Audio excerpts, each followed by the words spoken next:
오늘 말씀은요, 좀, 우리가 잘 아는 이런 말이 있어요. 이스마엘 사역이라는 말이 있어요. 이스마엘 사역. 하나님의 계획을 사람이 이루어 드리다가 실수가 일어난 일. 하나님이 작정하신 계획이 있는데, 내가 생각하기에 하나님의 계획이 좌절될 것 같다, 이루어지지 않을 수도 있겠다 싶어서 인간이 개입해서 하나님의 일을 좀 엉뚱한 방향, 럭비공처럼 다른 쪽으로 튀게 만든 그러한 일들을 이스마엘 사역이라고 해요. 우리 인생도 그럴 때가 있거든요.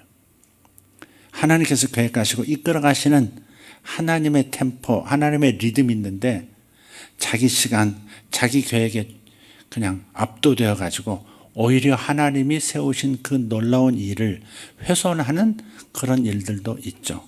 물론 그것까지도 하나님은 이스마엘을 탄생시킨 아브람과 사라의 실수에도 불구하고 그 일을 통해서 오히려 한 큰 민족을 이루는 은혜로 나타나기도 했습니다마는, 지금도 그렇게 하시긴 하지만은, 인생의 일이라는 것이 하나님의 계획, 세우신 계획을 잘 쫓아가는 것, 그것만 잘해도 실수 없는 인생, 풍성한 인생 될 줄 믿습니다.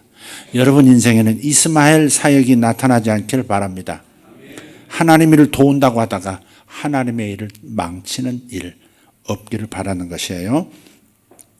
그래서 오늘 그 이야기를 좀 한번 살펴봐야 되겠다는 감동이 있어서 말씀을 나누겠습니다. 하갈이 말이죠. 누구죠? 아브라함 가족의 노예입니다. 노예. 그러니까 아브라함의 아내가 사라죠. 이름이 원래 아브람 사레 그랬죠.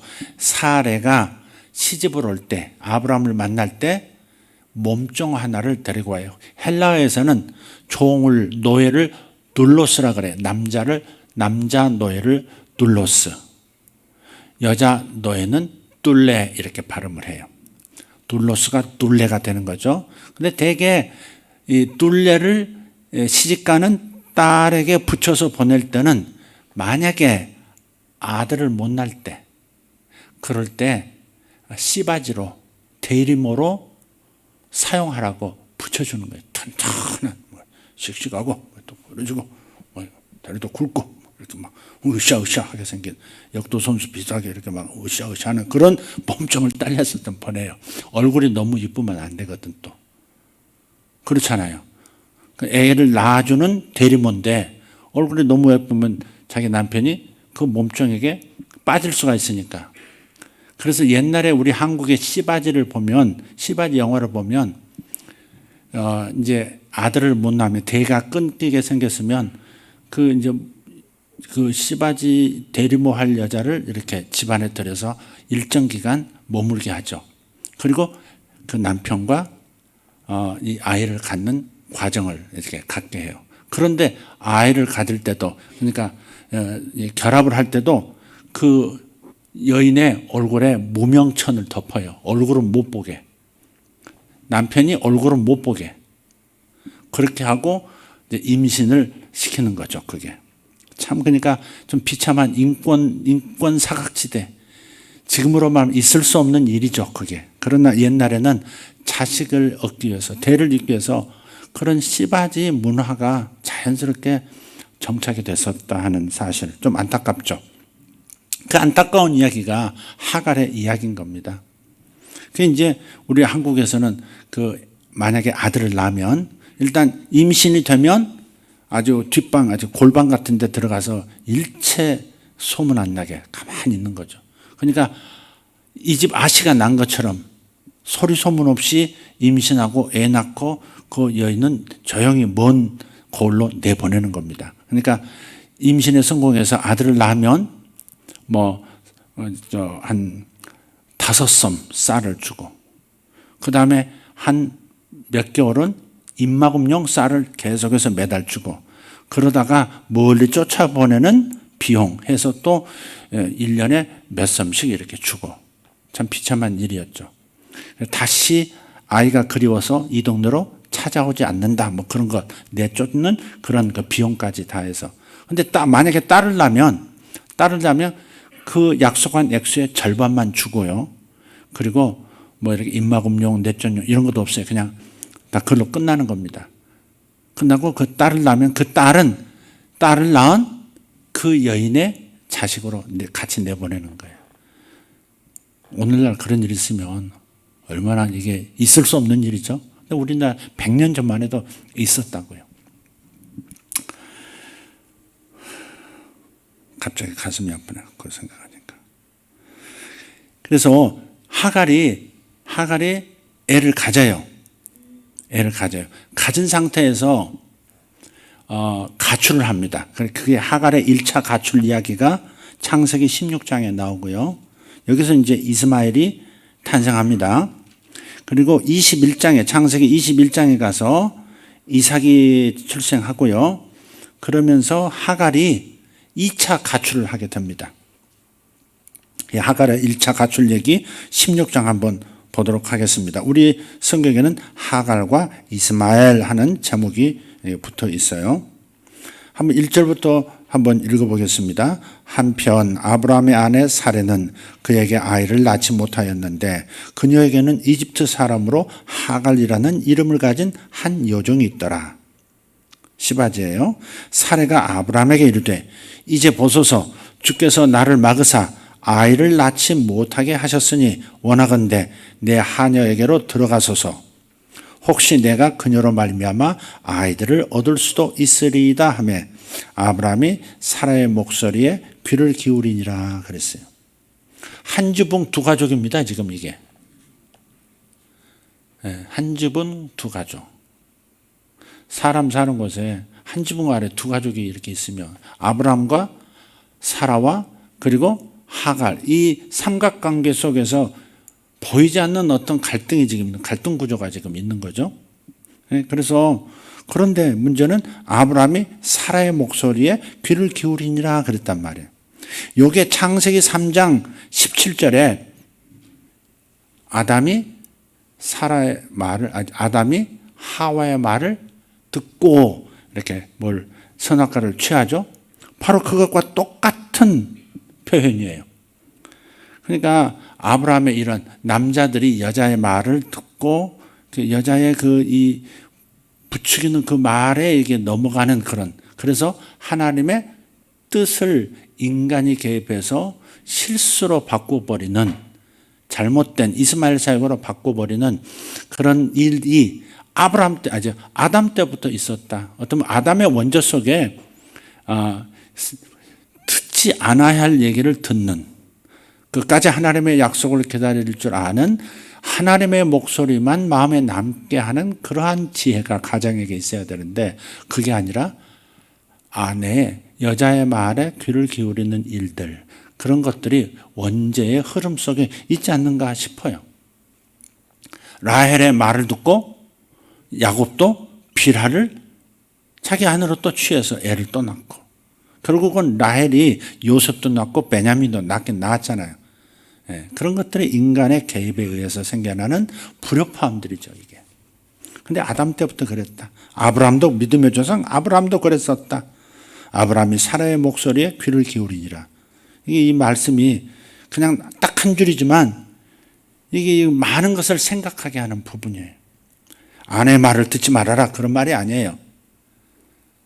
아내의 말을 경청해주고 잘 들어주는 거 괜찮지만 그러나 하나님의 약속, 하나님의 뜻과 어긋나는 그런 발설에 대해서 침묵할 줄 알고 반응하지 않아야 하는 가장이 그 말을 기울이고 행동으로 옮겼을 때 그 결과가 얼마나 큰 갈등으로 발전하는가 하는 얘기죠. 3절입니다. 아브라함의 아내 사레가 자기 하녀인 이집트 사람 하갈을 데려다가 자기 남편 아브라함에게 주어 그의 아내가 되게 한 것은 아브라함이 가나안 땅에 10년을 거한 뒤의 일이더라. 기다리다 10년이면 강산도 변한다는데 어쩌면 이렇게 하나님이 약속하셨는데도 애가 안 생기냐. 이제 다 늙었다. 끝났다. 그러니 하나님의 이 일이 이루어지도록 우리가 나서야 되겠다. 결정하고 움직이는 거죠, 이게.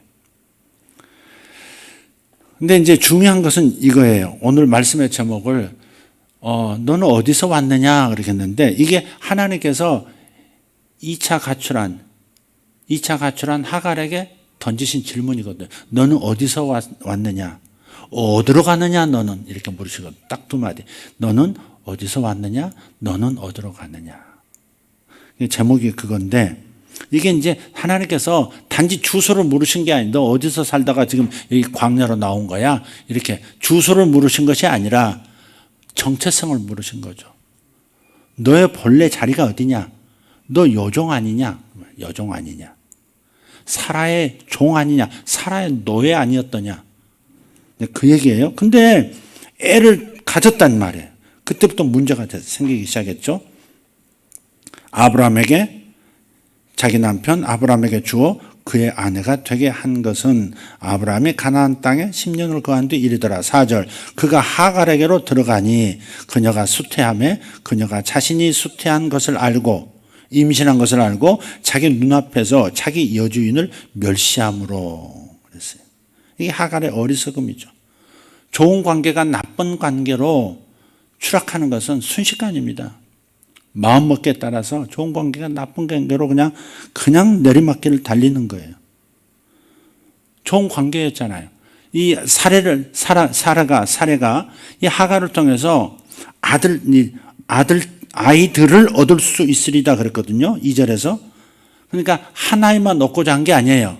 계속해서 같이 이렇게 데리고 살면서 또 여러 아이들을 얻으려고 했던. 그러니까 사례가 자기 몸종인 하갈을 좋게 여긴 거예요. 아낀 거예요, 이게 사실은. 좋은 마음이었는데 자기가 잉태한 거 알고 자기 여주인을 멸시를 했다. 이 멸시란 말이 하마스예요, 하마스. 멸시하다, 하마스라는 단어예요, 히브리 말로. 하마스라는 말은 폭력도 섞여 있는 그런 의미의 단어입니다. 여러분 하마스 하는 소리 들어보셨죠? 하마스. 이게. 멸시, 폭력을 포함한 얘기예요. 어떤 폭력, 언어 폭력이었는지 몸으로 밀쳤는지 이 노인네가 그러면서 임신도 못하는 여자가 이러면서 그냥 드세지는 이런 상황이 됐던 것 같아요. 자, 그래서 5절에 이제 문제가 생겨서 이제 시끄러지기 시작했습니다. 사례가 아브라함에게 이르되 내가 겪고 있는 부당한 일이 당신에게 닥치기 원하나이다. 왜 화살이 아브라함 남편한테 돌아가? 응? 내가 겪고 있는 부당한 일이 당신에게 닥치기 원하나이다. 내가 내 하녀를 당신 품 안에 주었는데 그녀가 자신이 수태한 것을 알고 자기 눈앞에서 나를 멸시하니 주께서 나와 당신 사이의 시비를 판단하시기 원하나이다 하였으나 6절 아브라함이 사라에게 이르되 보라 당신의 하녀는 당신 손안에 있으니 당신이 기뻐하는 대로 그녀에게 행하라 하므로 사라가 그녀를 학대하였더니 그녀가 사라의 얼굴을 피해 도망하였더라. 하갈은 사라를 멸시했을 뿐이지만 사라가 이제 손보기 시작하니까 그것은 몇 갑절로 지금 되돌아오는 거잖아요. 자업자득이죠. 네가 어디서 왔느냐? 자기 정체성을 항상 기억했더라. 자기 첫 출발을 기억했더라면 자기가 이집트 여인으로서 이렇게 종으로 팔려와서 여기서 그냥 여주인의 손만 바라봐야 될 땐 시편 123편 1절 2절을 보면요. 하나님과 우리의 관계를 여주인과 몸종의 관계로 표현을 했어요. 몸종이 여주인의 손을 바라봄 같이 우리가 주를 바라보니 우리에게 은혜를 베풀어 달라고. 그만큼 하나님과 우리의 관계만큼 그때 당시 여주인과 여주인의 몸종의 관계는 그만큼 격이 다른 거예요. 위치가 다른 거예요. 이런 낮은 위치에 있는 이가 임신했다고 이제부터 생각이 달라지고 태도가 달라지고 말이 달라지고 오히려 여주인을 멸시하는 상태가 되어서 그 나이든 여주인이 분이 나서 자기에게 행동하도록 만든 것은 얼마나 어리석은 일이냐. 우리도 그럴 때가 있지 않아요? 자기 분수를 놓칠 때가 있어요. 직장에서 누가 월급을 주는지, 누가 나를 고용해 줬는지, 누가 지금 나를 먹어 살리고 내 가족을 먹어 살는지, 그런 것은 어느 사양가 잊어버리고 내가 이 회사의 주인 노릇 좀 해야 되겠다. 으쌰으쌰. 이렇게만 가는 거 아주 곤란하죠, 그게. 물론 잘못된 노사관계에 대해서 목소리를 발할 수 있는 법적인 근거들이 분명히 있습니다. 그 테두리는 분명히 있지만 그것은 잘못되었을 때 바로잡기 위한 방편으로 그런 것들이 주어진 것이지, 그 이상 내가 이 회사의 경영자가 될 수 있잖아. 노동자라고 내가 경영 못해? 노동자라고 간섭 못해? 노동자라고 월급을 똑같이 못 받는단 말이야? 이렇게 나갈 수는 없는 거죠. 그러니까 고용주와 피고용주 사이에, 그 사이에 그 있어야 할, 자기가 서 있어야 할 위치, 처음 받은 그 배려, 이것을 놓치지 않아야 된다 하는 것을 이런 데서도 발견을 하게 돼요. 여러분도 여러분 직장생활 이렇게 잘 생각하셔서 좋은 직장생활 하시길 바랍니다. 예. 여러분을 먹여 살리는 자가 누군지, 누가 여러분을 고용해 주었는지 그걸 꼭 잊지 말고 항상 축복하고 기도해주고 좋은 그리스도인으로서 살아가시는 분들 되기를 바랍니다. 사례가 그녀를 학대하였더라 그랬어요. 사자라고 보세요. 자기 여주인을 멸시했더니 몇 곱으로 당하는 겁니다. 사례가 그녀를 학대하였더라. 학대는 멸시하고 다르죠. 아주 노골적인 그런 멸시가 이제 퍼부어지는 거죠. 아마 물리적인 여러 가지의 고통을 겪었을 겁니다. 오죽하면 그녀가 사례의 얼굴을 피해 도망하였더라 그렇게 될까요? 가출을 결행하잖아요. 첫 번째 가출 결정입니다.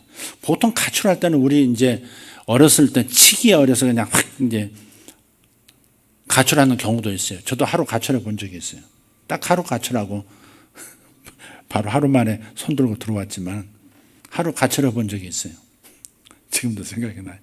갈 데가 없어가지고 학교 가가지고 학교 미술실에 미술부였으니까 미술실에 하룻밤을 보내는데요. 얼마나 무서운지, 얼마나 추운지. 석고상들이 있잖아요. 대생하는 그 석고상들이 큰 얼굴들이 이렇게 있고 불을 켤 수도 없잖아요. 수야 아저씨들 순찰하는데 몰래 지금 학교 들어와서 미술실에 지금 웅크리고 그 추운 겨울밤을 보내고 있는데 줄리아스 이렇게 딱 쳐다보고 시저가 이렇게 쳐다보고 카라카스가 이렇게 내려다보고 막 그런 그 잠을 잘 수가 없어요. 너무 허연 그 두상들이 막 나를 흉상들이 나를 쳐다보고 있지.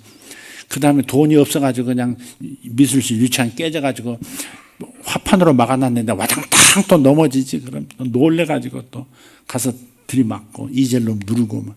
그래도 와당탕 넘어지지. 그 밤이 아마 제가 한 몇 킬로 빠졌을 겁니다. 다시는 그 이후로 가출한 적이 없습니다. 아, 커서 가출도 했구나. 따로 살았으니까. 근데 이렇게 여러 가지 가출이 있어요. 배가 고파서 먹을 것을 찾아서 가출하는 경우도 있고요. 네, 너무 먹고 사는 게 힘들어서. 그래서 가출하기도 하고. 시골에서 너무 농사가 힘들어서 도시로 가출하기도 하고. 그런 일들은 가끔 있죠. 너무 먹을 것이 없어서 탈북하기도 하고 그러듯이. 또 종교적인 점잖은 이유로 가출도 하죠. 그건 출가라 그러죠. 출가. 가출 반대. 그걸 거꾸로 쓴 겁니다. 출가, 가출. 그걸 이제 점잖게 이제 고상하게 이제 쓴 거죠. 스님들이 이제 출가한다 그러죠. 그런 건 있지만 이 상황은 좀 다른 상황이에요. 주인, 여주인을 멸시하고 자기 신분을 잊어버리고 자기 처음 출발을 잊어버리고 자기 정체성을 망각한 사람, 그 자업자득으로 지금 도망자가 된 거예요. 그런데도 하나님의 은혜가 나타나요. 하나님은 인간의 실수, 이스마엘 사역 같은 이런 일들이 있을 때 하나님은 그런 인간의 실수에도 불구하고 그것을 또 더 좋은 일로, 나쁜 일을 좋은 일로 바꿔주시는 거기에 능한 분, 하나님은 사랑이시다. 우리는 그렇게 고백할 수밖에 없어요. 7절 한번 읽어보겠습니다. 주의 천사가 광야의 물샘 곁, 곧 수르로 가는 길에 있는 샘 곁에서 그녀를 찾아내어. 참 의미심장한 표현이죠. 우물가에서 그 샘 옆에서 그녀를 찾아냈다. 그러니까 자신은 도망가지만 하나님은 그의 위기를 알고 또 찾아가시고 찾아내시는 그런 하나님이세요. 이르되 살해하녀 하가라 너는 어디에서 왔느냐. 이게 정체성을 묻는 거라니까요. 정체성. 여종이라는 정체성. 네가 왜 그걸 생각 못했느냐 그 말이에요. 어디에서 왔느냐. 이 정체성을 깨닫지 못하면 정체성의 혼란에서 그 질서에서 벗어나면 어디로 가는지를 모르는 거예요. 어디로 가느냐. 어디에서 왔느냐. 어디로 가느냐. 내가 하나님 없이는 살 수 없는 존재라는 것을 잊어버리고 내 힘으로 살아왔다. 내 힘으로 자수성가해서 여기까지 왔다. 여호와 이래 웃기는 소리 하지 마라. 내가 노력해서 여기까지 온 거야. 이렇게 말한다면 주님은 물으실 거예요. 네가 어디에서 왔느냐? 왜 너의 정체성을 잊어버렸니? 누가 너를 여기까지 오게 했니? 누가 너를 세웠니? 누가 너로 하여금 소망을 가지고 미래를 향해서 담대하게 걸어가도록 만들었니? 누가 너는 소망을 가지고 미래가 두렵지 않은 채 그저 영광스러운 미래를 담대하게 바라보면서 어디론가 갈 수 있는 그런 사람으로 만들어준 이유가 누구냐? 내가 아니다냐? 나의 은혜가 아니었으면 네가 어떻게 이 생각을 할 수 있으며 어떻게 미래를 그렇게 담대하게 바라보고 갈 수 있겠냐? 그런 말씀이죠. 그녀가 이르되 나는 내 여주인 살해의 얼굴을 피해 도망하나이다 하매 주의 천사가 그녀에게 이르되 내 여주인에게 돌아가 그녀의 손 밑에서 복종하라 하고. 그죠? 바로 이거예요. 그녀의 손 밑에서 복종해야 할 여종이다라고 하는 생각으로 돌아올 때 갈 곳이 있는 거예요. 가출하면 갈 곳이 없잖아요. 갈 곳이 없어. 근데 여기는 자기 정체성을 깨달으면 돌아갈 곳이 항상 있어요. 돌아갈 곳이 생겨요. 10절 또 주의 천사가 그녀에게 이르되 내가 내 씨를 크게 번성하게 하여 수가 많아 셀 수 없게 하리라 하며 또 주의 천사가 그녀에게 이르되 보라 내가 아이를 가졌으므로 아들을 낳으리니 그의 이름을 이스마엘이라 하라. 이스마엘의 뜻은 하나님이 들으셨다 그런 뜻이에요. 하나님이 들으셨다. 요 이스마엘 이름이 의미심장해요. 나중에 2차 가출이라고 하긴 그렇지만 쫓겨난 거지만 추방당한 거지만 거기에서 하나님이 들으셨다 이 말이 이스마엘의 이름 안에서 어떻게 작용하는지를 볼 수가 있어요. 주께서 내 고통을 들으셨느니라. 하나님은 고통을 기도로 들으시는 거예요. 하나님은 고통을 기도로도 들으세요. 이스라엘이 애굽에서 탄식할 때 고생하면서 답답한 신음소리를 낼 때 내가 저들의 기도를 들었다 그러시거든요. 그러니까 기도라고 하는 것은 하나님 앞에서 생각하는 거예요. 기도라는 것은 하나님 앞에서 한숨 짓고 하나님 앞에서 고민하는 것, 그건 다 기도인 거예요. 하나님은 그걸 들으신다 이 말. 이스마엘 하나님은 들으신다. 하나님은 들으시는 분. 할렐루야. 하나님은 들으시는 분. 이걸 주님께서 직접 이름을 주셨잖아요. 하나님. 나는 듣는 하나님이야. 네가 또 위기를 당할 것을 나는 알고 있는데 하나님 속으로 하시는 말씀이죠. 네가 당할 일을 알고 있는데 진짜 그때는 위기 중에 위기인데 나는 너의 탄식을 듣고 있고 너의 고민을 듣고 있고 너의 깊은 생각의 괴로움을 듣고 있는 하나님. 그래서 아들을 보면서 생각하라는 거죠. 12절입니다. 그가 들 사람이 되리니 그의 손이 모든 사람을 대적하겠고 모든 사람의 손이 그를 대적할 것이며 그가 자기의 모든 형제들 얼굴 앞에 거하리라 하니라. 13절 그녀가 자기에게 말씀하신 주의 이름을 주 곧 나를 보시는 하나님이라 하였으니 개역개정에서 나를 살피시는 하나님 그렇게 되어 있죠. 나를 보시는 하나님이라 하였으니 이는 그녀가 이르기를 나도 여기에서 나를 보시는 분을 배웠는가 하였기 때문이더라. 광야에서는 하나님을 만나는 거예요. 오히려 북적대는 사람들 속에서는 하나님을 사실 잘 못 만나요. 인간의 소리가 난무하는 그 속에서 하나님 만나기가 사실은 쉽지가 않아요. 그래서 우리가 광야로 나갈 때 혹은 광야로 내몰릴 때 오히려 하나님을 더 만날 수 있는 기회가 열리더라 하는 겁니다. 광야는 사람이 없는 대신 하나님이 계시는 거예요. 그러니까 어려움과 고통의 영역을 우리가 광야 그러죠. 외로움의 영역, 고통의 영역, 아무 사람도 없고 기댈 곳이 없는 영역, 그 상황들, 그 순간들, 그 시즌을 우리는 광야라 그래요. 근데 그 광야가 우리로 하여금 하나님을 만나게 하는 거예요. 광야의 삶은, 광야의 경험은 그런 의미에서 어떤 의미에서 영성인 거죠, 영성. 광야의 영성이란 말 하잖아요. 어려울 때 하나님을 만날 수 있습니다. 괴로울 때 하나님을 더 깊이 만날 수 있습니다. 답답할 때 하나님을 더 깊이 만날 수 있습니다. 그러니까 항상 형통하게, 항상 내가 생각하는 기준으로 그냥 잘 굴러가는 것만 바라지 말고, 그렇지 않은 날이 올 때, 주님이 좋았더라 에브리데이 그러셨지만 둘째 날에는 침묵하시고 좋았더라 말씀 안 하신 그 까닭이 뭘까? 그런 날도 있다는 거예요. 그런 날도 인생에는 있다. 좋게 보이지 않는 날이 인생에도 있을 수 있다, 그 말이에요. 그런 날에는 뭐예요? 주님처럼 침묵하고 지내야 돼요. 그런 날에는 기도하고 침묵하면 되는 거예요, 그냥. 그럼 뭐 떠들고 괴롭니 없잖니, 세상이 나를 버렸니, 누가 나를 안 알아주니, 남편이 나를 이해해주지 못하느니, 아내가 나를 무시하느니, 막 떠들 게 아니라, 마음의 그 소리에 휩쓸릴 게 아니라, 그런 날도 있을 수 있다. 그런 날은 좋았더라 사이에 있는 그 침묵의 날, 좋은 것이 없어 보이는 그 날도 결국은 매우 심히 좋았더라로 이어질 것이라는 확신을 가지고 침묵할 줄도 알아야 되겠다. 슬픈 날은 슬픈 대로 오히려 침묵 속에서 하나님을 만나는 시간으로 삼아야 되겠다 하는 얘기입니다.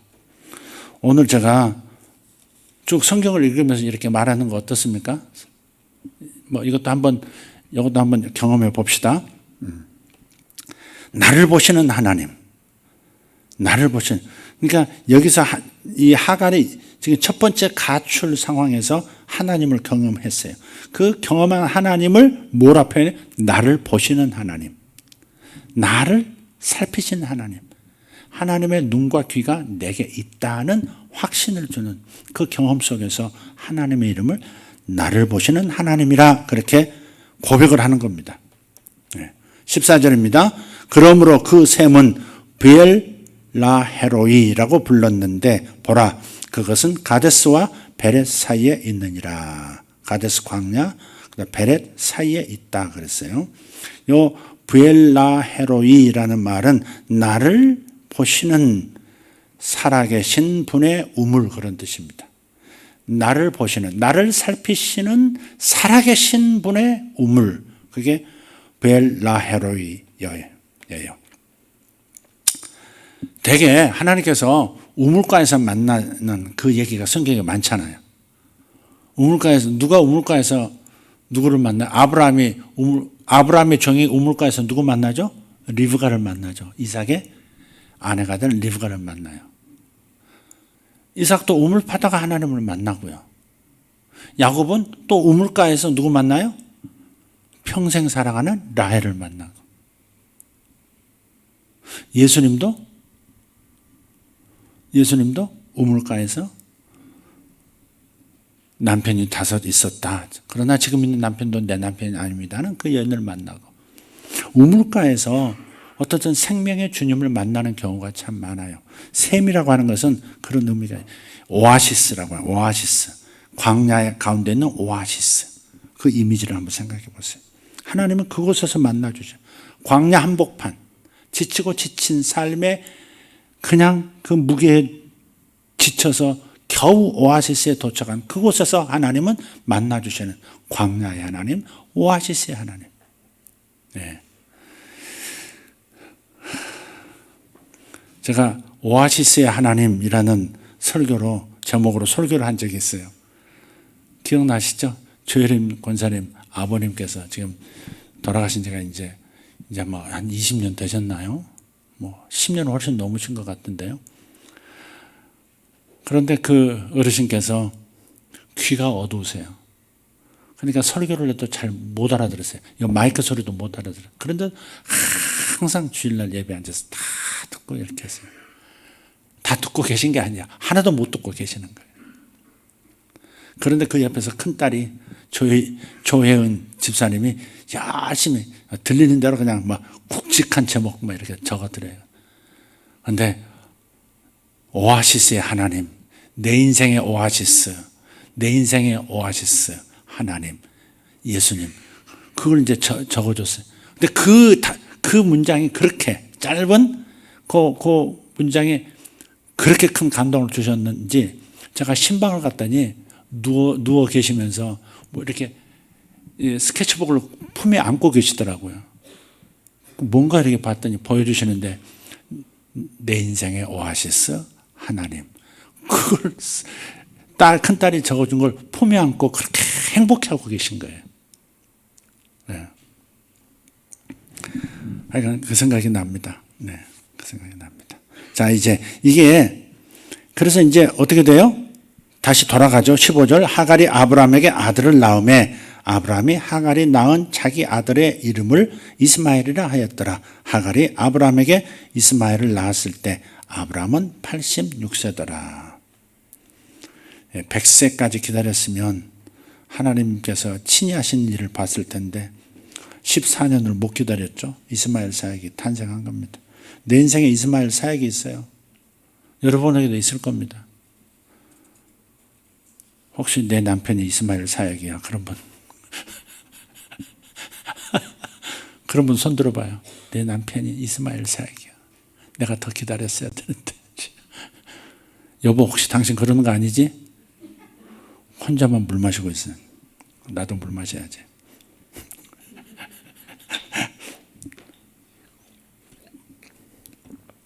박진희 자매 이렇게 웃어. 같이 또 맞짱 뜨네. 물 마시네 또. 그건 무슨 특별한 물 같은데? 보약이야? 커피야? 커피? 얼마나 설교가 졸리면 커피를 타가지고 참 내가 미치겠네. 자, 21장 하갈의 두 번째 가출 한번 봅시다. 역시 한 줍은 두 가족이에요. 어쩔 수 없어요. 자, 여기에 이제 이삭이 출생합니다. 첫 번째 제목이 나오죠. 이삭의 출생.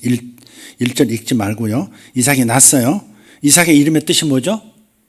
웃음, 그런 거죠. 웃음, 웃다, 그런 뜻이죠. 6절 사라가 가로되 하나님께서 나를 웃게 하셨으므로 듣는 모든 자가 나와 함께 웃으리라 하고, 이때 웃음은 즐거움의 웃음이죠. 응답하신 하나님, 나를 돌아보신 하나님, 즐거워서 웃는 웃음이에요.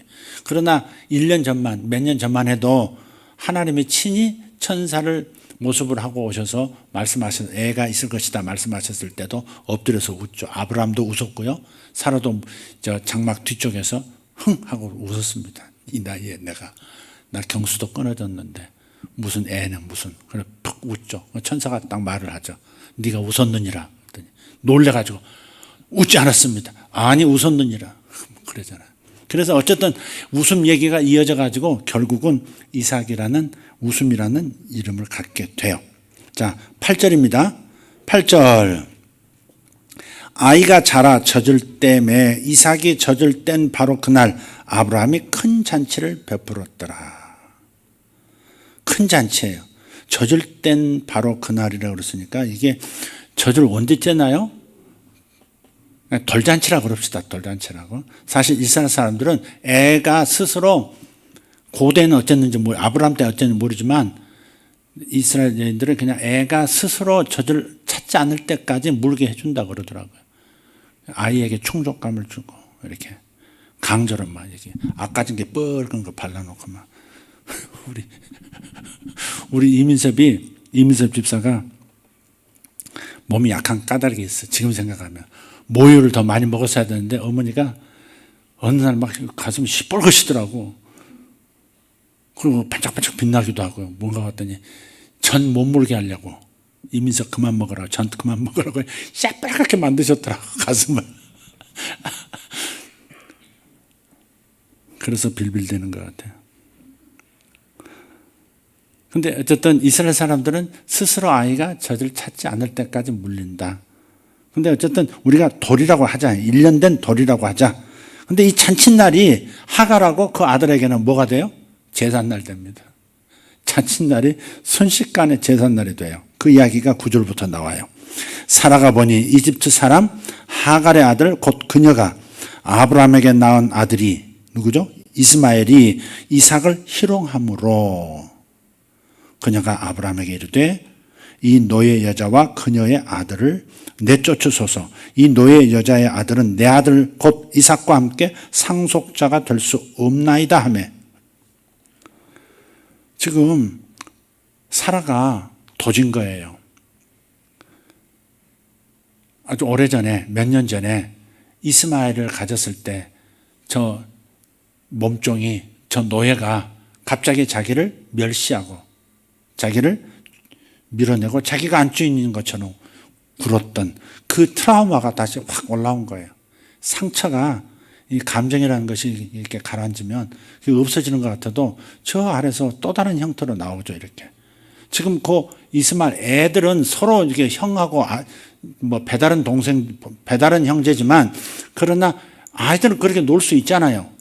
근데 상처 입은 여인의 눈에는 내 아들을 저것이 지 어미와 똑같이 저러네 이렇게 보인다 이거죠. 인생은 해석이라는데 이 감정이라고 하는 이 감정 기억이 이 상처 입은 쓴뿌리가 올라오면 정신을 잃어버리는 게 있어요. 사라가 확 뒤집어졌죠. 아픈 기억이 확 뛰쳐 올라온 겁니다. 지 어미도 그러더니 아들내미도 똑같다. 도저히 같이 있으면, 그 이름 보세요. 여기 보세요.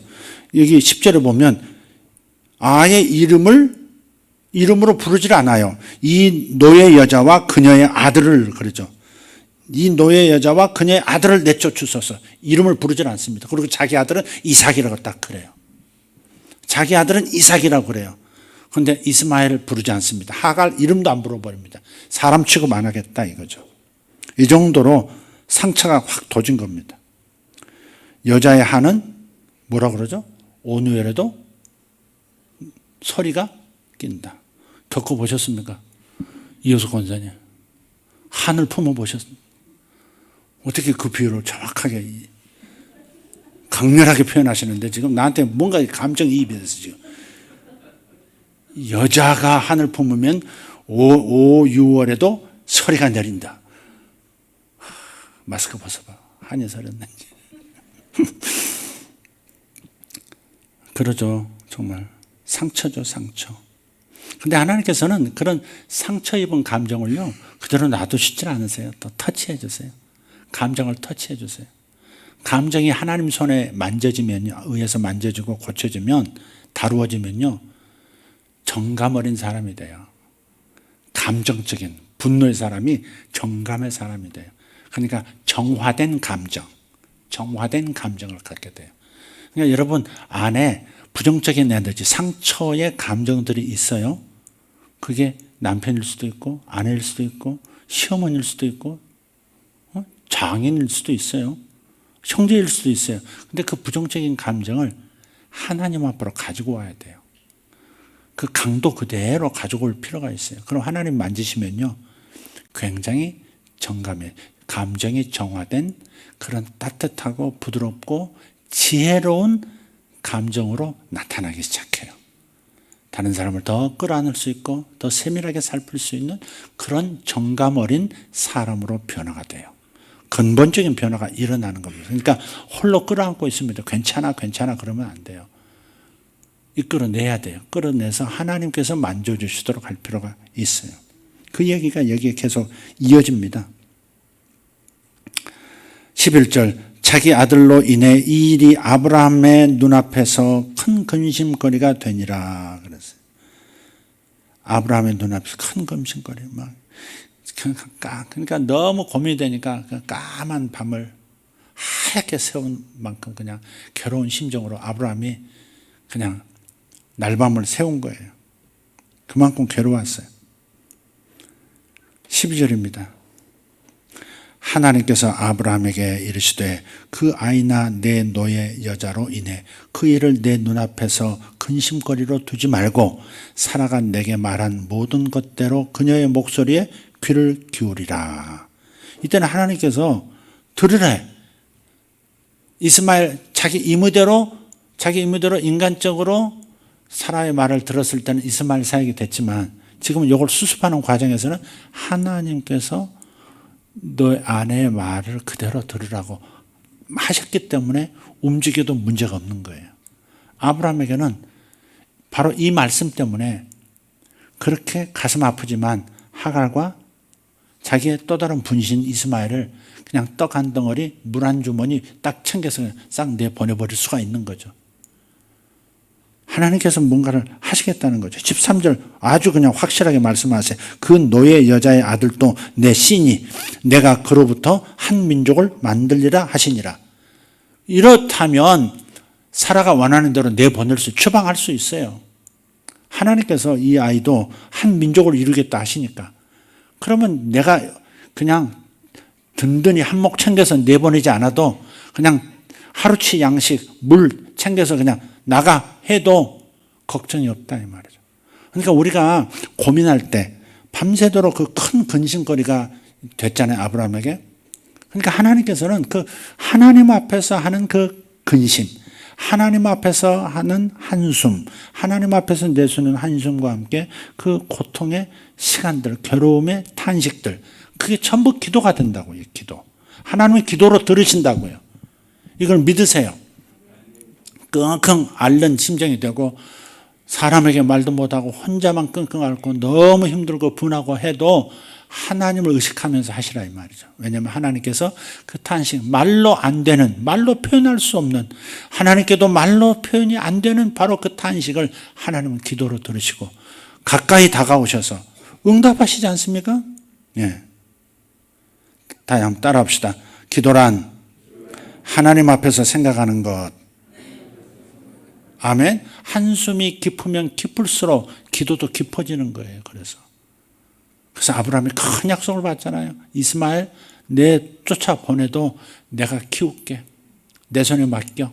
딱 그렇게 하나님 나타나서 이렇게 말씀을 주셔버리잖아요. 그러니까 하나님 앞에서 탄식하라고. 딴 데서 풀려고 하지 말고 사람에게 감정 풀면 단순한 감정 전달로 끝나요.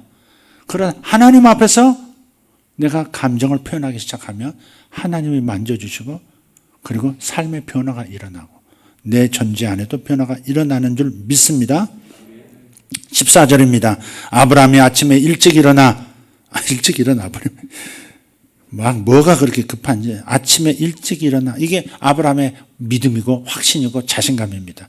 내보내도 절대 얘들은 죽지 않는다. 하나님께서 큰 민족을 이루게 하실 것이다 하는 확신. 예.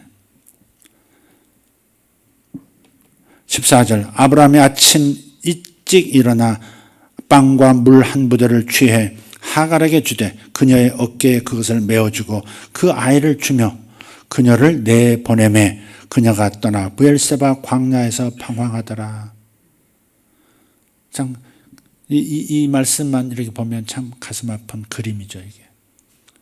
그래도 금세 하나님 믿는다지만 터덜터덜 뒤를 긁고 보면서 이렇게 멀리 떠나가고 있는, 그리고 저 사막에 저 언덕 너머로 사라져가는 두 사람을 아마 아브라함이 끝까지 쳐다봤을지도 몰라요.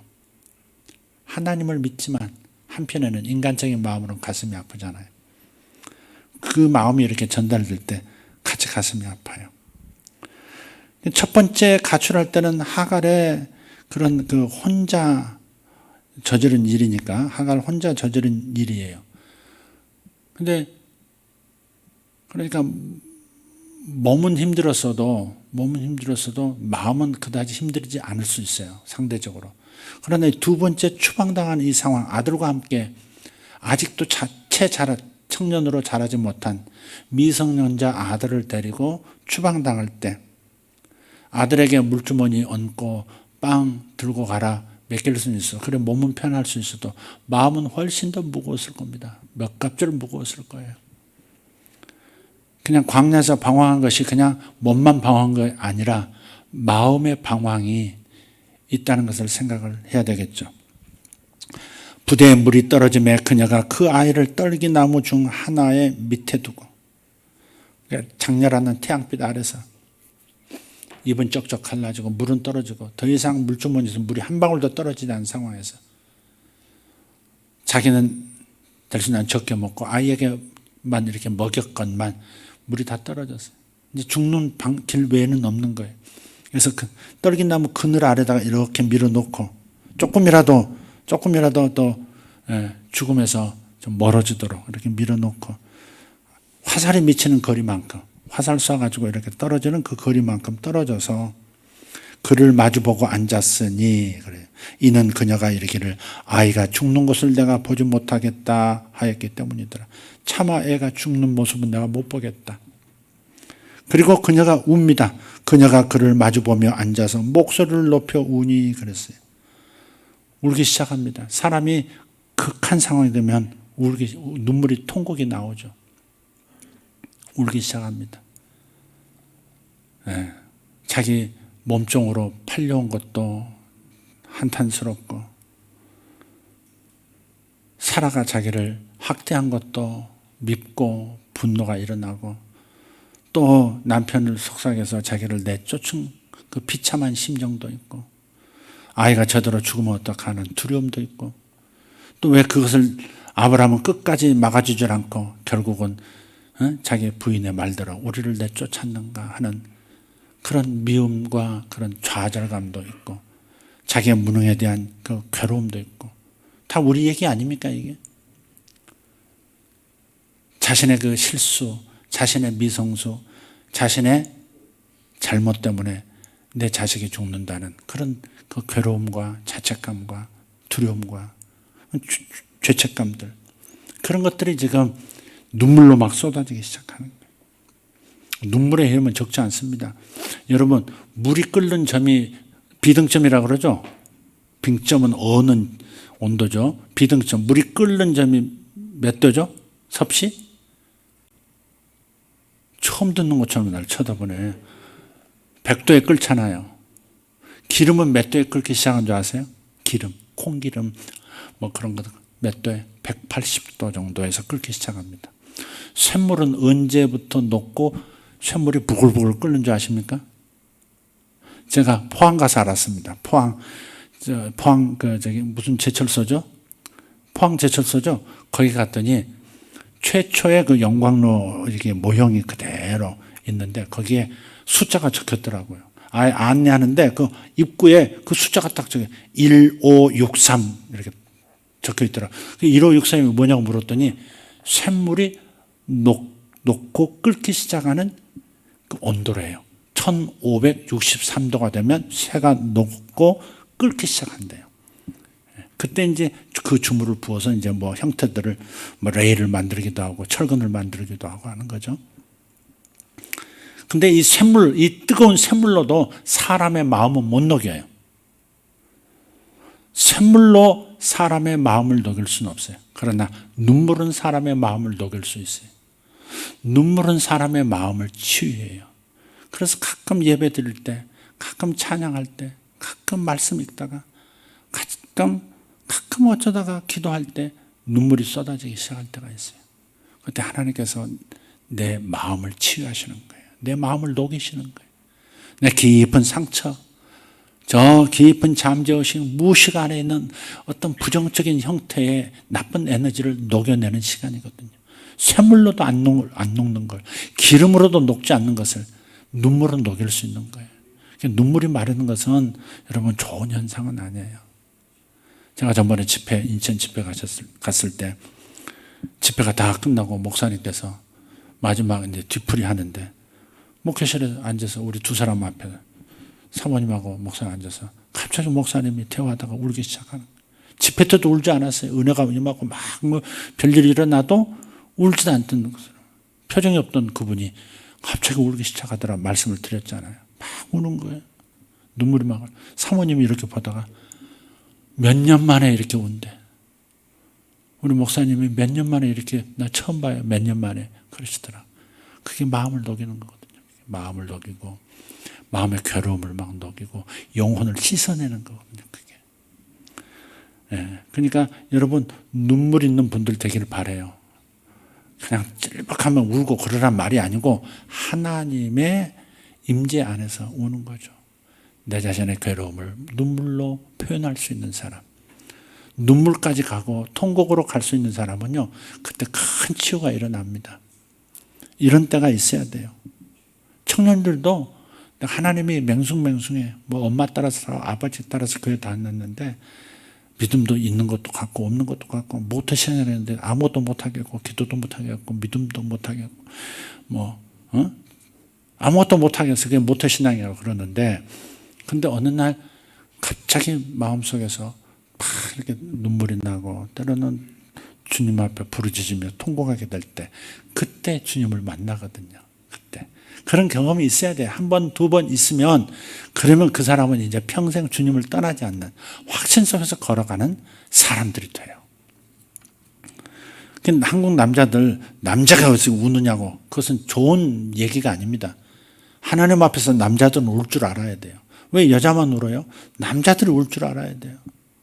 자기 자신의 부족함 때문에 울 줄 알아야 되고 자기 자신의 실수 때문에 울 줄 알아야 되고 죄 때문에도 울 줄 알아야 되고 하나님이 너무 그리워서 울 줄도 알아야 되고 자책감이 되었던 뭐가 되었던 출발이 뭐가 되었던 눈물로 환원시킬 수 있으면요. 그러면 자기는 정말 하나님의 감정, 정감을 가진 사람으로 이 세상을 다시 살아갈 수가 있게 되는 거예요. 목소리를 높여오니 그랬어요. 예. 17절입니다. 하나님께서 그 아이의 음성을 들으시니라.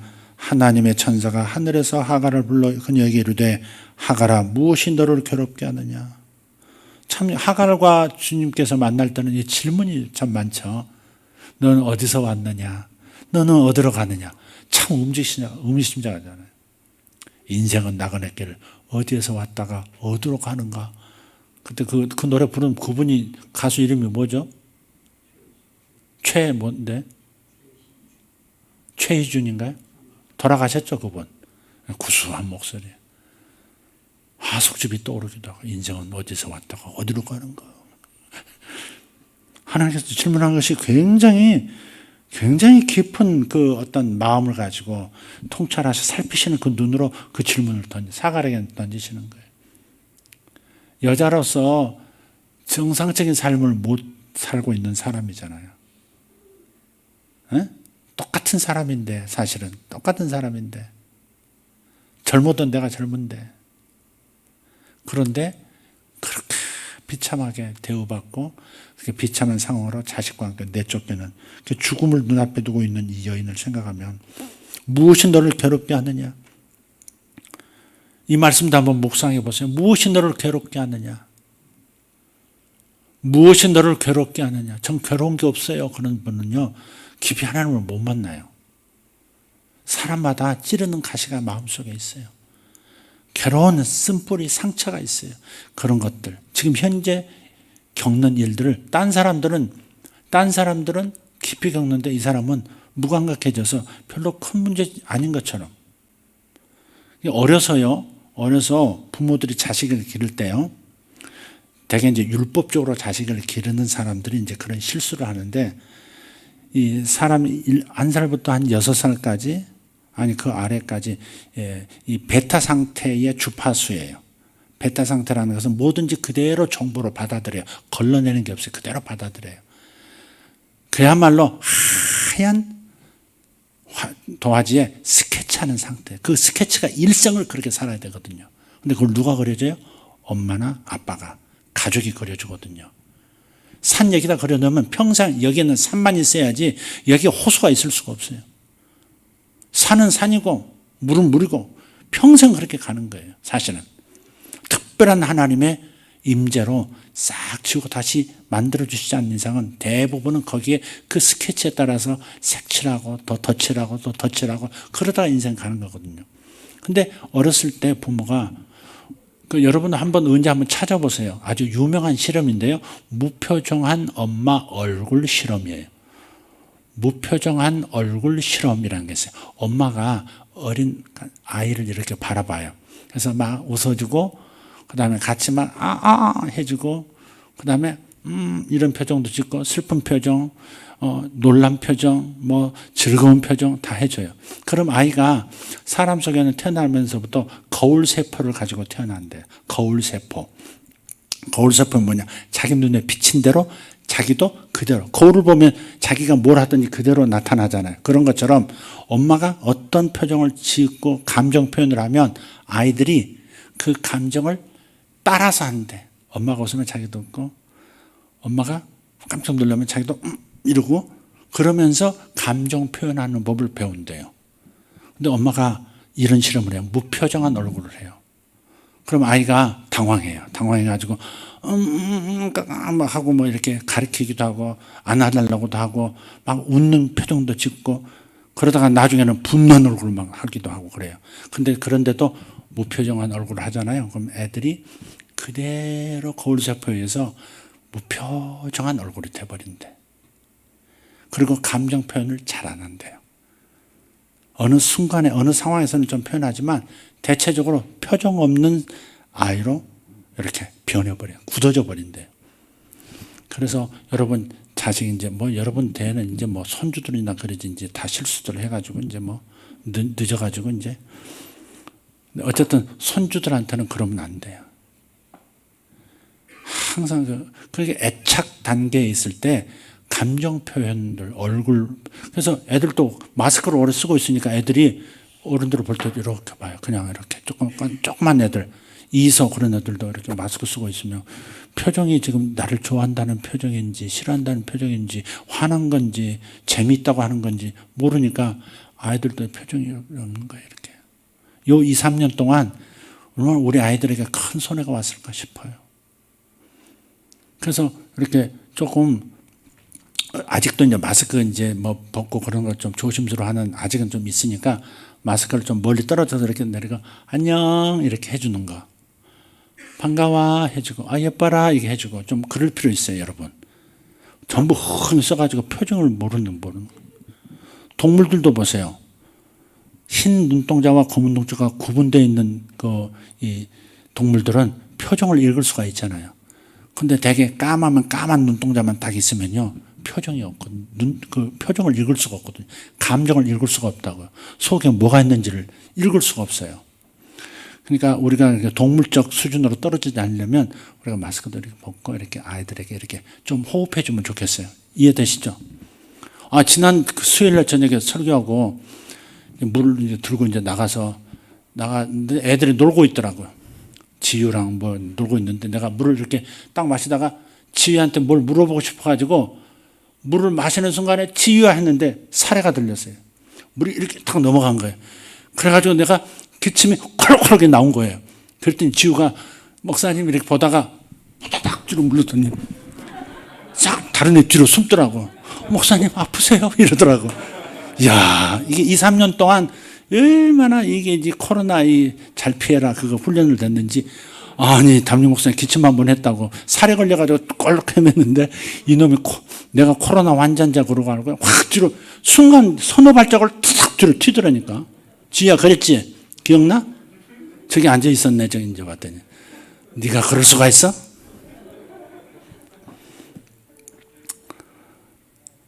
그래 집에 와서도 얘기하고 막 한편에 서운했나 내가?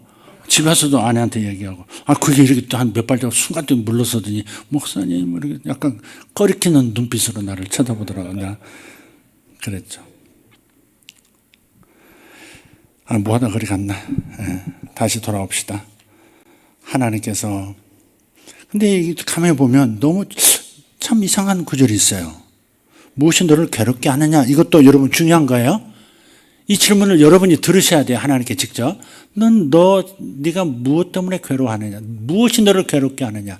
그것이 아픔일 수도 있고 마음의 아픔일 수도 있고 삶의 아픔일 수도 있고 무엇이 여러분을 괴롭게 하는지 그곳에서부터 하나님을 만날 수 있는 길이 열린다니까. 그 괴로움이 크면 클수록 괴로움의 강도를 크게 느끼면 느낄수록 우리는 큰 눈물을 주님 앞에 쏟고 내 영혼이 치유가 되고 내 삶의 근본적인 변화가 일어나는 순간이 온다는 겁니다. 그러니까 하나님 앞에서 우는 걸 보고서 어떤 이제 그런 경험이 없는 그런 거의 비신자 상태의 사람들은 미쳤나 저렇게 울고불고 여기 와서 교회 안에 오면 왜 이렇게 울고불고 난리냐고 그러는데 여러분 울고불고가 그 사람을 살리고 있는 거거든요. 자기 영혼은 굳어져 있는 상태, 딱딱하게 굳은 상태, 돌처럼 굳은 상태예요. 죽어있는 상태예요. 그러나 살아있는 부드러운 마음의 상태는 하나님 앞에서 울 줄 아는 사람이거든요. 괴로움을 하나님 앞에 토로할 수 있는 사람이고 한나처럼 조용히 울든지 여기 하갈처럼 대성 방성 대곡을 하든지 그렇게 하는 거예요. 근데 울기는 하갈이 울었는데 하나님은 뭐라 그러세요? 하나님께서 17절 후반 하나님께서 그 아이가 있는 곳에서 그의 음성을 들으셨느니라 그랬어요. 17절 위에도 그렇죠. 상반부도 하나님께서 그 아이의 음성을 들으시니라. 16절 후반이 뭐예요? 그녀가 그를 마주보며 앉아서 목소리를 높여 우니 하나님께서 그 아이의 음성을 들으시니라 그랬다. 울기는 엄마가 우는데 하나님께서는 그 아이의 음성을 듣는다 그러시는 거예요. 이게 뭐예요? 이게 중보기도예요. 이게 중보기도. 주님께서 누가복음 23장에 나를 위하여 울지 말고 너희와 너희 자녀들을 위하여 울라 그러셨단 말이에요. 이 험악해지는 세상 속에서 우리 아이들이 어떻게 살 건가? 이 타락한 세상 가운데 하나님이 없다는 세상 속에서 어떻게 하나님에 대한 신앙을 지키고 우리 아이들이 끝까지 아브라함의 길을, 예수님의 길을, 사도 바울의 길을, 믿음의 부모의 길을 여전히 따라올 것인가? 그걸 생각하면 눈물이 나지 않을 수가 없거든요. 그런데 하나님께서는 그 부모의 눈물을 뭐로 들어요? 그 아이를 들으셨다. 그 아이의 기도 소리로 들으신다 이 말이죠. 이스마엘 이름의 뜻이 뭐라 그랬죠? 하나님이 들으셨다. 참 놀라운 거 아닙니까? 이게 중보 기도인 거예요. 응? 하갈의 울음을 통해서 이스마엘의 기도로 들으시는 이 놀라운 역사. 네. 인간의 울음이 사람에게 들려지면 그냥 단지 감정 전달로 끝나요. 우는구나 이렇게. 그러나 하나님께 이 인간의 울음이 들려지면 뭐가 돼요? 하나님께서 큰 변화를 일으키시는 에너지가 되는 거예요. 그게 중보기도죠. 우리 아이들을 위해서도 기도해야 돼요. 부모가 기도하는데 하나님은 그 아이가 기도하는 걸로 들어주신다 이 말이에요. 이게 놀랍잖아요. 부모가 기도하는데 하나님은 그 아이가 내게 직접 기도하는 걸로 들으신다 이 말이에요. 이게 놀라운 거예요. 이게 놀라운 거예요. 그러니 우리가 자식을 위해서 기도하지 않을 수가 없는 거죠. 자식을 위해서 울지 않을 수가 없는 거죠. 자식은 하나님을 몰라요. 아직 깊이 경험 못했어요. 근데 나는 하나님 앞에서 그런 자식을 보면서 울어요. 영혼이 죽어갑니다. 영혼이 말라갑니다. 마음이 말라가고 있습니다. 우리 아이가 주님을 멀리하고 있습니다. 막 울 때 하나님은 그 아이가 하나님 앞에서 저 좀 살려주세요. 저 좀 붙들어주세요. 라고 기도하는 소리로 들으시더라. 이게 부모의 중보기도의 위력이더라. 아멘. 18절입니다. 일어나 아이를 일으켜 내 손으로 붙들라. 내가 그를 큰 민족으로 만들리라 하시니라. 그 아비 아브라함에게도 이 말씀을 주셨는데 드디어 하갈에게도 이 말씀을 하나님께서 친히 해 주십니다. 놀랍습니다. 내가 그를 큰 민족으로 만들리라. 19절 하나님께서 그녀의 눈을 열어주심에 그녀가 물 있는 우물을 보고는 가서 부대에 물을 채우고 아이에게 주어 마시게 하니라. 아니 지금 물 없어서 마실 물 없어서 죽어가는 상황이잖아요. 모자가. 그런데 우물이 갑자기 나타났어요. 갑자기 하나님께 우물을 창조하신 걸까요? 아니죠. 이미 있었던 우물이죠. 그러나 감정적으로 망가지고 감정적으로 잘못된 상태에 휩쓸리면 있는 것도 못 보는 거죠. 이런 말도 있어요. 오늘 어떤 책에서 믿음의 믿음 코드 30일인가? 그 책을 서두에 이렇게 보니까 그런 말이 있더라고요. 오늘 이상한 걸 한 가지라도 발견 못했으면 당신 오늘을 헛산 것이다. 오늘 이상한 것을 한 가지도 발견 못했으면 당신 오늘을 놓친 것이다. 그래서 있더라. 공감이 가는 말이었어요. 하나님이 지으신 세상, 하나님께서 지금 일하고 계시는 내 삶의 상황 속에서 하나님이 하신 일을 한 가지라도 못 보고 오늘 하루를 보냈다면 당신은 하루를 날린 거다 이 말이에요. 기이한 일, 하나님이 하시는 기이한 무언가를 여러분이 발견하지 못했으면 여러분의 눈은 닫혀 있었던 것이고 여러분의 마음은 갇혀 있는 것이고 여러분의 영혼도 캄캄함 속에 있는 것이다. 이미 있는 것들, 하나님께서 이미 일하고 계심을 우리가 볼 수 있어야죠. 모세는 보잖아요. 하나님이 먼저 가셔서 떨기나무에다 불 떼놓고 모닥불 피워놓고 기다리는 것을 발견하고 가잖아요.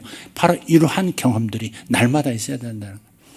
불타오르는, 그러나 나무는 타지 않는 이상한 광경을 똑같이 봐야 된다는 말이 아니라 와 원더풀하는, 하나님이 이걸 보게 하시네, 이런 것들을 발견해야 된다는 거죠. 그게 영혼이 살아있는 거죠. 그러니까 이제 울고 나니까 자기의 괴로움을 하나님 앞에 털어놓으면서 영혼이 씻김을 받고 영혼이 감정의 타치를 받으니까 이제 곁에 있는 것이 보이는 거죠. 하나님의 예비하심이 보이는 거예요. 여러분, 하나님 어디 계십니까? 하나님 어디 계십니까? 지금 마음이 닫혀 있는 거죠. 마음이 뭔가 휩쓸려 있는 거예요. 세상의 영에 눌려 있는 거죠. 그래서 하나님 앞에서 열린 눈, 열린 마음을 갖게 되면 드디어 하나님이 예비하신 것이 바로 곁에 있었다는 것을, 여기가 하나님의 집이었구나, 여기가 하늘의 문이었구나 그러듯이 야곱이 바로 그런 것이 열리는 거예요. 하나님이 일하시지 않는 것이 아니라, 하나님이 나를 도우시지 않는 것이 아니라, 하나님이 나의 고통을 외면하는 것이 아니라, 나 혼자 외롭게 이 일을 겪는 것이 아니라 내 눈이 닫혀 있었다는 것이죠. 내가 하나님 앞에서 내 괴로움을, 내가 무엇 때문에 괴로워하는지를 하나님 앞에 보여드리지 않으로 인해서 내 감정의 터치가 일어나지 않았고 내 기억의 변화가 일어나지 않았고, 그러다 보니까 내 현실이, 내 미래가 안 보이는 겁니다. 하나님은 내 현실 가운데, 내 미래 가운데 오아시스를 준비하고 있는데 나는 그걸 못 보고 있는 거예요. 그러나 하갈은 그렇게 큰 울고 하나님의 터치를 받고 나니까 눈이 열려서 물 있는 우물을 보고 부대에 물을 채우고 아이에게 주어 마시게 아니라 자기도 살고 자기 자식도 살리는 역사가 일어납니다. 할렐루야, 할렐루야. 바로 그런 겁니다. 하나님을 만나야 합니다. 자기의 괴로움으로부터 출발해서 하나님을 만나야 합니다. 괴로움이 없는 것처럼, 신앙생활 잘하는 것처럼, 하쿠나 마타타, 나는 문제가 없는 사람이야. 니들은 문제가 많지만 나는 문제가 없는 사람이야. 하쿠나 마타타. 그것도 이상하게 악용을 하는 그런 상태면 어때요? 눈이 열리질 않죠. 옆에 있는데도 못 보죠. 옆에 있는 즐거움의 샘을 내가 취할 수가 없고, 옆에 있는 행복의 문을 열 수가 없는 거예요. 그래서 우리가 주님을 만나되 괴로움에서부터 시작, 괴로움이 무엇인지를 하나님 앞에 알아내는 것부터 시작하는 거예요. 하나님 앞에서 탄식하고 하나님 앞에서 한숨 짓고 하나님 앞에서 고민하는 그 고민으로 그냥 내 괴로움을 주님 앞에 보여드림으로써 하나님이 예비하신 우물로 성큼 들어서는 것입니다. 그리고 나도 살고 내 자식도 살고 내 사랑하는 모든 사람들을 살리는 역사가 있는 줄 믿습니다. 할렐루야. 바로 그거예요. 그게 오늘의 이야기, 이런 이야기 하고 싶어서 그냥 쭉 읽었습니다. 물론 한 부분 놓고 제가 설교로 만들어서 여러분과 나눌 때가 있을지 모르겠습니다만, 오늘은 그냥 하갈의 1차 가출, 2차 가출을 보면서 우리가 어떻게 하나님의 은혜를 덧입는가, 이것을 한번 공유하고 싶었습니다. 여러분에게 역사가 일어나길 바랍니다. 사라의 축복을 받으시고, 때로는 하갈 같은 그런 경험의 순간에 하갈에게 임하신 하나님의 은혜도 경험할 수 있기를 바랍니다. 기도하겠습니다. 하나님 감사합니다. 하나님, 한 사람의 인생, 아니 모자의 이 어려운 인생 광야를 통해서 하나님께서 어떻게 오아시스를 마련하시고 인생의 행복의 문을 여는지 하나님 볼 수 있도록 만들어주심 감사합니다. 내 괴로움이 무엇이냐 하시는 주의 음성을 들으면서 하나님 앞에 기도의 문이 열리는 자들이 되게 하여 주시옵소서.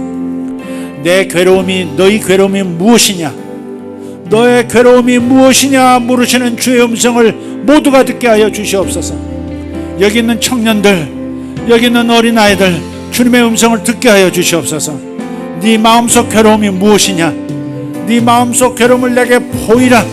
네 마음속 괴로움을 내 앞에서 눈물로 보이라. 그때 내가 너에게 나타나 내 인생에 필요한 우물을 너에게 열어주리라. 내 인생에 필요한 비전을 너에게 보여줄 것이고, 네가 큰 민족을 이루는 그 약속을 받는 시간이 되게 할 것이다. 주님께서 이리 말씀하시는 줄 믿습니다. 주여, 주님 앞에 부르짖어 기도할 때 주님 우리를 만져주시고 우리의 상처를 치료해 주시고 우리를 새로운 길로, 새로운 포도주로 가득 채워 하나님 행복의 길이 열리게 하여 주시옵소서. 예수님의 이름으로 기도하옵나이다. 다 같이 일어나셔서 두 손 번쩍 들고 주님 앞에 기도하겠습니다. 주여, 주여, 주여,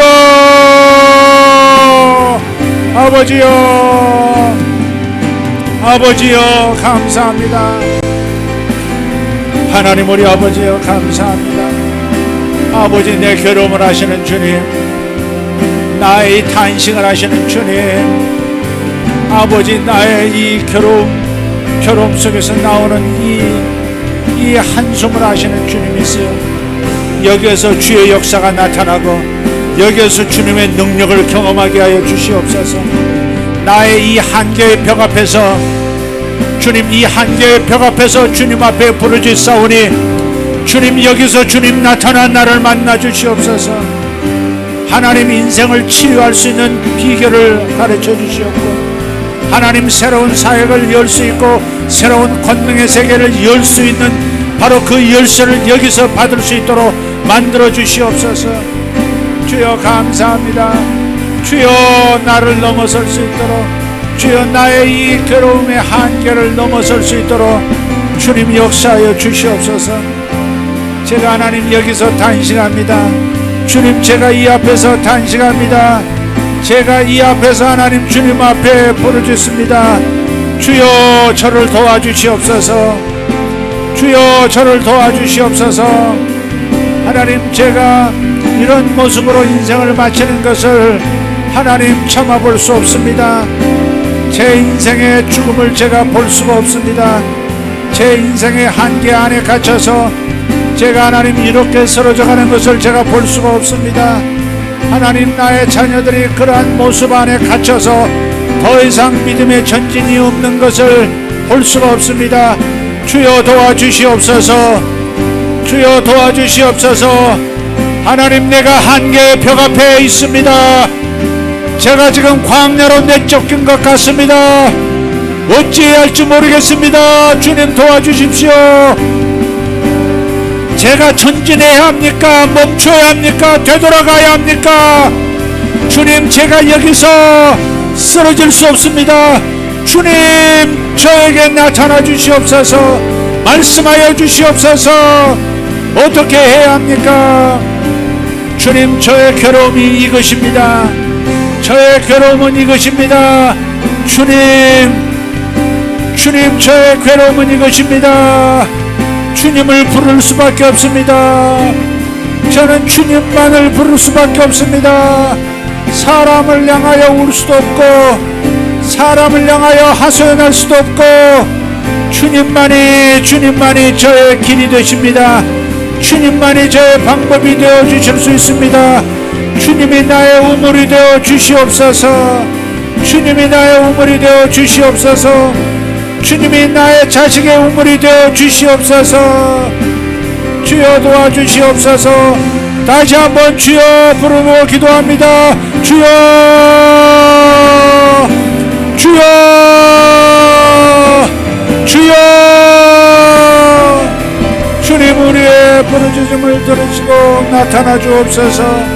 오늘도 하나님 꿈에라도 나타나 주시고 주님께서 친히 말씀하여 주시고 친히 마음을 치료해 주셔서 주님이 예비하신 것을 보게 해 주시옵소서. 주님이 예비하신 우물을 보게 하소서. 주님이 우물을 준비하신 것을 믿습니다. 주님이 우물을 준비하신 것을 믿습니다. 어디 있는지 보게 하여 주시옵소서. 내 인생의 우물이 어디 있는지, 돌파를 위한 우물이 어디 있는지 보게 하여 주시옵소서. 아버지, 우리 가정의 우물이 어디 있는지 눈을 또 보게 하여 주시옵소서. 로베리베리 슈마라 갈리안다라스 피아르도마티아라바 갈리안다라스마스 오르발라리안다라 티아라방가라 티오르델로 샬라카리안다라스마스 이리벤데레아 코메레두베레 술라바라 티안나라가르도마시. 주여 레스마스 살바레 아토네메레 가리안 손도로 티베레 칸니아스. 주님 감사합니다. 주님 감사합니다. 하갈처럼 부르짖으세요. 하갈처럼 부르짖으세요. 주님이 살피시고 살려주시는 우물을 보여주실 겁니다. 주님께 부르짖으세요. 눈물로 기도하세요. 도와달라고 눈물로 기도하세요. 주님이 역사하십니다. 주님이 나를 만져주십니다. 아버지여, 아버지여. 고로드베리 카리안 나라시아라발라 디아라반나 카만스 임바라카리오 토레달라 슈라바 카리안 다라스마스 일라브라스 오레데 츄라 카리노모시 홀리 홀리 홀리 사로반다리안 다라스카리아 토르반다리안스 일라그라티아라바시아라바 카리아스. 하갈의 눈물을 우리에게 주시옵소서. 하갈의 눈물을 우리에게 주시옵소서. 하갈의 눈물을 우리에게 주시옵소서. 하갈과 이스마엘의 탄식을 우리에게 주시옵소서. 우베리 코르마 샤르단야르 건살로바르 호페레네메네스 후바라티올로 콤보론 스펜도로 투베리 카리아스. 주여 생명의 주, 생명의 주 예수님, 생명의 성령님, 주님 앞에 나를 드립니다. 주님께 나를 의탁합니다. 주여 이 종을 주님 받아주시옵소서. 주여 주님의 마음으로, 주님의 능력으로, 주님의 예비하심으로 다시 걸어갈 수 있도록 주여 역사하여 주시옵소서. 주여 역사하여 주시옵소서. 주여 역사하여 주시옵소서. 살아계신 하나님 역사하여 주시옵소서. 모카르벨라잔 너르카손 너르카르다마시 움바라디아라바소 라바라카르다마샬로 캄바라시아라바텔로스 오바라티아라단야라다시아라바카리안도로스 바산도로티 바라데스. 아버지 우리의 자녀들을 주여 우리의 자녀들의 영혼이 살아나게 하여 주시옵소서. 우리 자녀들의 마음이 주님을 향한 마음이 되게 하여 주시옵소서. 오직 주님을 향하여 부르짖는 영혼들 되게 하여 주시옵소서. 내가 그 아이의 소리를 들었느니라. 내가 그 아이의 소리를 들었느니라. 부모가 울지라도, 부모가 부르짖을지라도, 부모가 중보기도했을지라도 나는 너의 자녀의 기도로 듣느니라. 너의 자녀의 기도로 내가 듣느니라. 그렇습니다. 주님 감사합니다. 주여 우리의 자녀들을 붙들어 주시옵소서. 하나님 예수세계교회 모든 자녀들을 주님 붙들어 주시옵소서. 이스마엘들을 살려주시옵소서. 이스마엘들을 살려주시옵소서. 하갈들을 살려주시옵소서. 우리가 하갈이요 우리가 이스마엘입니다. 살려주시옵소서. 우리가 하갈이요 우리가 이스마엘입니다. 내가 하갈이요 내가 이스마엘입니다. 살려주시옵소서. 주여 살려주시옵소서. 살아나게 하여 주시옵소서. 주님을 배웁게 하옵소서. 주님을 배웁게 하옵소서. 주의 약속을 듣게 하여 주옵소서. 주님의 약속을 보게 하여 주시옵소서. 주의 예비하심을 주의 우물을 보게 하여 주시옵소서.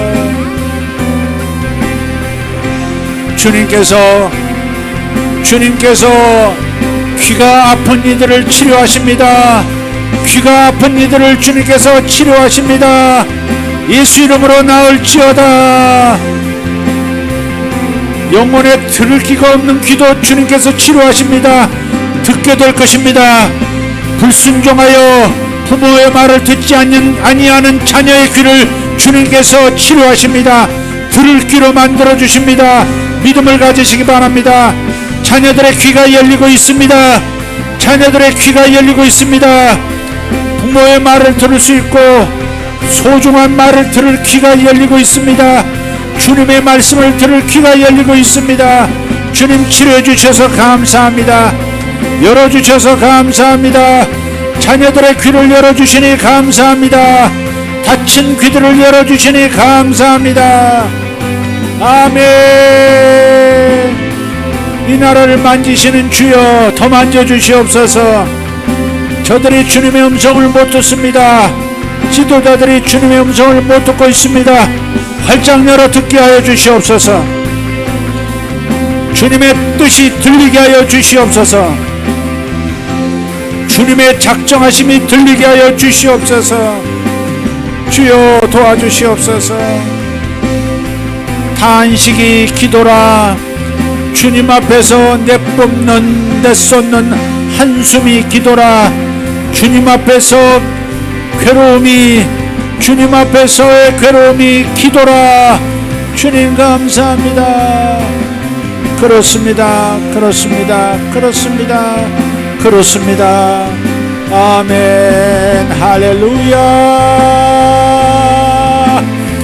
할렐루야.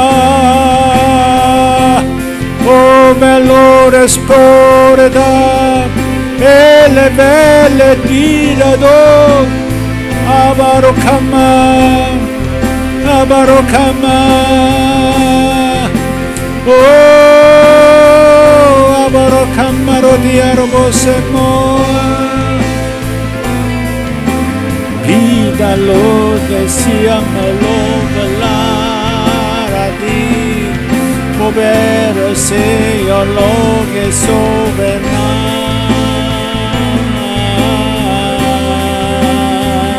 Ricevenor e cargo Señor lo des Embardo lo desai Holy affording truth in the Lamb. 주님 감사합니다. 주님 감사합니다. 저들의 탄식을 들으심을 감사합니다. 저들의 한숨을 기도로 들으시니 감사합니다. 저들의 중보기도를 주님, 저 중보기도 대상자들이 하는 기도로 들어주시니 감사합니다. 놀라운 하나님이 아름다운 소식을 감사합니다. 주여 감사합니다. 주여 감사합니다. 주여 감사합니다. 주여 감사합니다. 주여 감사합니다. 아멘. 아멘. 아멘.